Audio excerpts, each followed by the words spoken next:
Hey everyone, so today I would be sharing the 5 most life altering daily routines. Now, listen, a couple of these you've surely heard of, and I've talked about them before as well.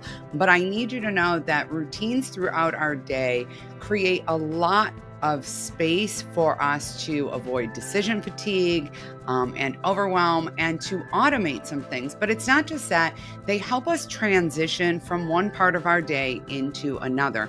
Now, before I start talking about these routines, I want to make sure that everyone knows that these routines are for everyone.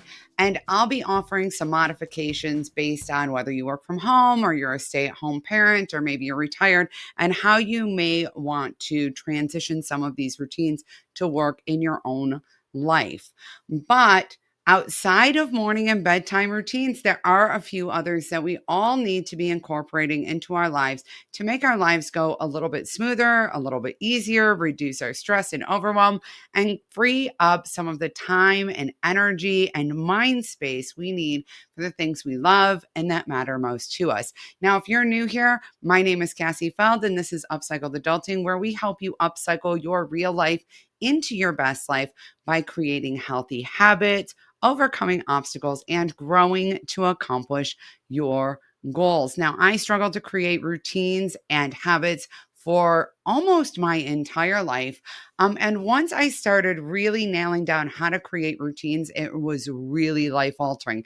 If you need some help to create habits or create routines, be sure to check my library. I have tons of content giving you some great, simple tips to help you start incorporating this into your life, even if you have always struggled with habit and routine creation. So let's get started talking about these 5 life altering habits. Number one is the AM routine. It's your morning routine or your wake up routine, whatever you like to call it. If you haven't checked it out yet, I have several pieces of content about creating a really amazing morning routine. And I also have an additional supporting content piece about how to do it if you're a night owl, because it's a little different. I know. I am a night owl. But basically, having a set of things that you do when you first wake up in the morning that help kick your day off well and help you transition into the busyness of your day is really, really beneficial. Now, these might be simple things like just washing your face and brushing your teeth. Maybe you make your bed, do a workout, whatever it is that fits in your life.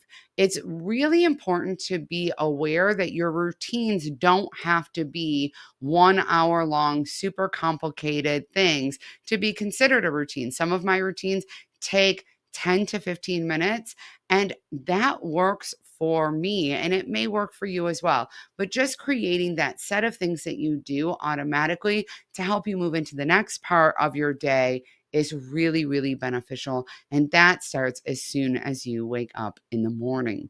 The second routine is the starting work routine, or starting the effort of your day routine. So, whether you're a stay at home parent or you're retired or you work in the home or out of the home, transitioning from a space of your morning mellow time or your morning routine time or your morning chaos into the start of productive, mindful work for your day is really, really important. Now, I have always worked from home, and I've seen a lot of people talking about the work from home challenge with how do you actually get going in your day? How do you divide what you're doing for work and what you're doing for home?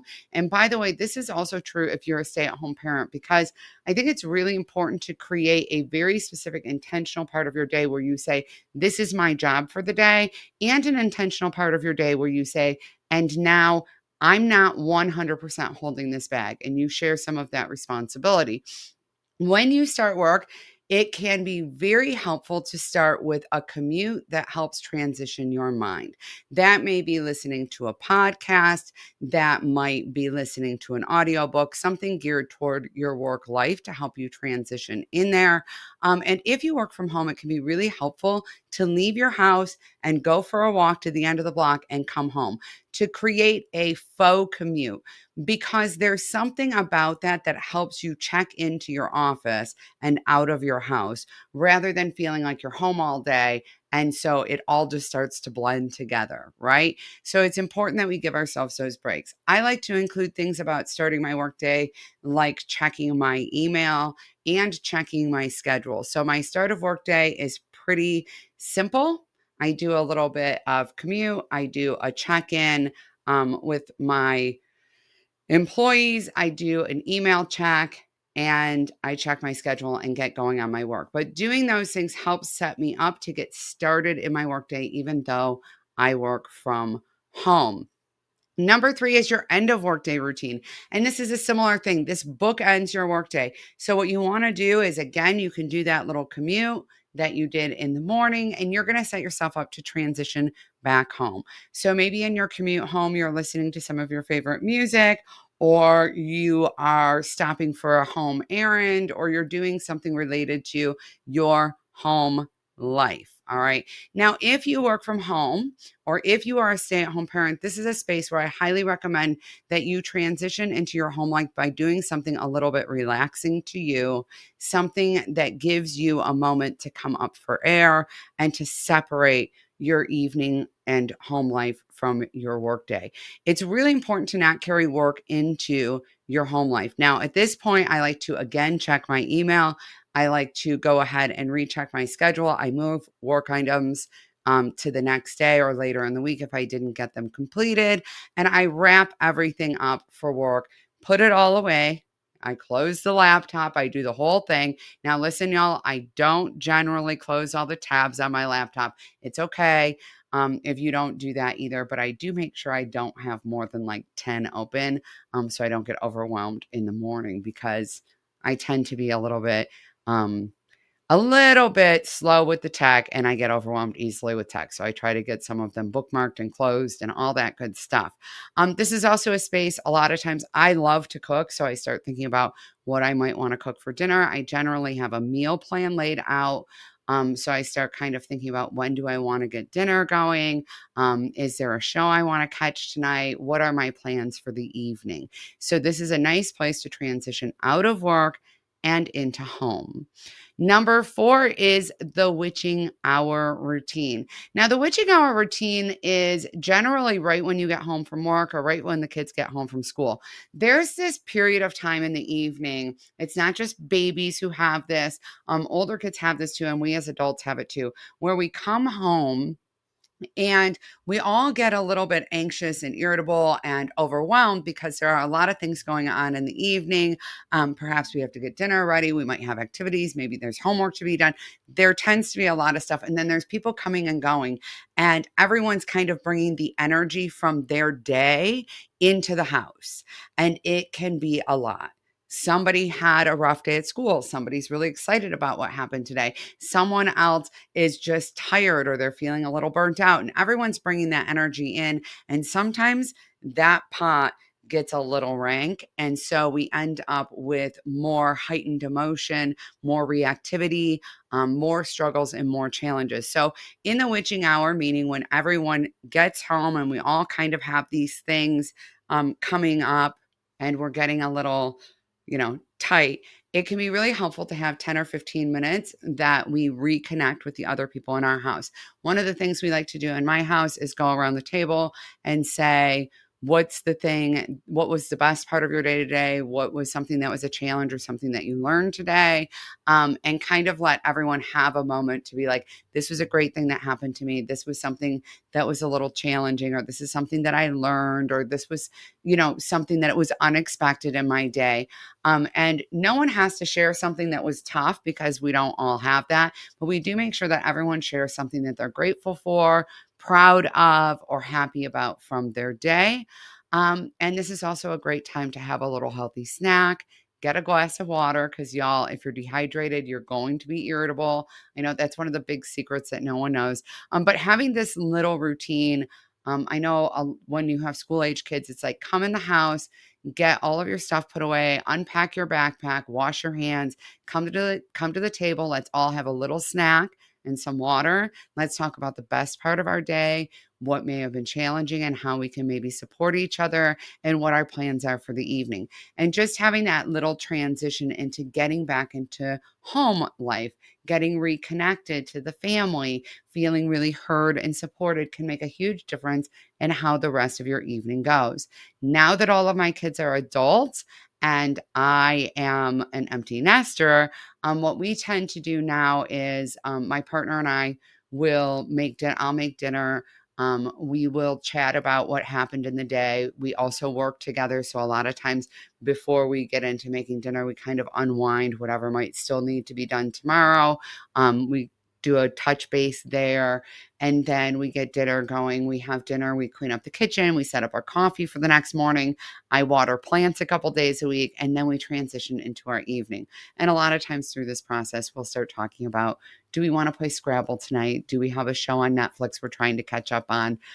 Do we have some other commitment? And that way we are reconnected after a long day of work, and we have a plan going forward for our evening, and we get some of that good stuff done. Now, if you have kids home and you want to have a witching hour routine and an after dinner routine, I highly recommend it because it can really help get things set up for the next day. Like after dinner, we clean the kitchen together, we make lunches for the next day together, we set up the coffee together, maybe we feed the pets, things like that.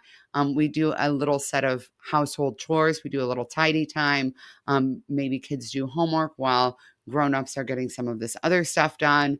But that way we actually have a little structure to checking things off the list. And I have to tell you that this makes it a lot easier. It kind of trains your brain to know what's coming next and to be ready to do that homework or to be ready to take on that next thing. It automates these things. It makes them take less time and less mental energy. And that keeps everyone in a much better mood, and gets everything done with a lot less stress and overwhelm. And then number 5 is, of course, the bedtime routine. Listen, bedtime routines, in my opinion, are the most important routines of the day. Now, just recently, I was on social media and someone was asking about their child who gets bored with the bedtime routine and then starts to become resistant to it and gets rowdy with it. Now, listen, if you have a child like this, please listen to me when I tell you this. The bedtime routine doesn't have to be exactly the same every night. So you could have different components. And by the way, let me know in the comments if you want me to do a video about this in particular, but you can have different components that represent the same things in the bedtime routine, meaning you want your child to brush their teeth and wash their face. One night they do a teeth brushing race. The next night they do a different toothbrushing game. Then they do wash the face first, then brush the teeth first, then wash the face. Different things like that to kind of mix it up and make it still interesting for kids can be really helpful. This is particularly true if you have children who have, for example, ADHD, or they just struggle a little bit with, they get that, that boredom fatigue, right? We get decision fatigue. Sometimes kids get some boredom fatigue. You can have different activities that you might do in the evening. Like one evening, you tell each other stories. One evening, you read a book. One evening. And now, just so you know, and I had suggested this, because I think this can be helpful as well, is you can create jars for each of these categories, have the child pull one thing out of each jar, like write it on a popsicle stick or a little piece of paper, have them pull one thing out of each jar. So there's a hygiene jar that has all the different ways that you do face washing and teeth brushing. And then there is a, rest time jar that has a few different options of what we can do to unwind, whether that's reading a story or listening to quiet music and rubbing their back or whatever that looks like. And they could just pick from each jar and make it totally random. And it could be like a little game. And then you go through all the things. One of the important things to remember here, as always with kids, is only give them 2 options. If you're giving them choices, meaning, do you want to read a story or do you want me to rub your back and listen to some music? If you start adding multiple options, do you want me to read a story, do a shadow puppet show, rub your back and listen to music? just tell silly stories together. If you start doing that, it becomes decision fatigue for them and they're likely to be irritable and checked out. So just two options, both of which you're happy with, this or that. And then if they are resistant, then you just remind them, remember, you're the one who picked this. I didn't pick it. Because kids love being autonomous, and giving them that autonomy in their routines can be really, really helpful. Now, the bedtime routine optimally should be made up of two components: reset and rest. If you are not familiar with how to build a bedtime routine, please make sure that you check out my video specifically for building bedtime routines, including the Night Owl bedtime and morning routine tips video, because it'll be very, very helpful. Do not forget to subscribe to this channel. I am always creating more content to help you live a better and easier life so that you can live the life you've been dreaming of, because the truth is, you deserve it. And if you are looking for help to create your routines, be sure to check out the Routinely app, where you can schedule your routines. You can turn them off on weekends or vacations, things like that. You can custom build any routine you want, any time of day, time of year, time of week, time of month, whatever custom design you have in mind. And you can even skip them for when things come up that are a little unexpected without even breaking your streak. So make sure that you check that out today. I am so incredibly excited that you're here. I wish you the very best creating your routines. And please let me know if you would like a video regarding any of these routines for kids, like start a school day or bedtime or morning routines, things like that, because I'm so happy to create them. As many of you know, I raised 5 children, including 2 special needs kids who are neurodiverse. So I've become a little bit of an expert in creating routines for kids. That's what I'll say. All right. Well, I will catch you next time. And again, don't forget to subscribe. Bye, everyone.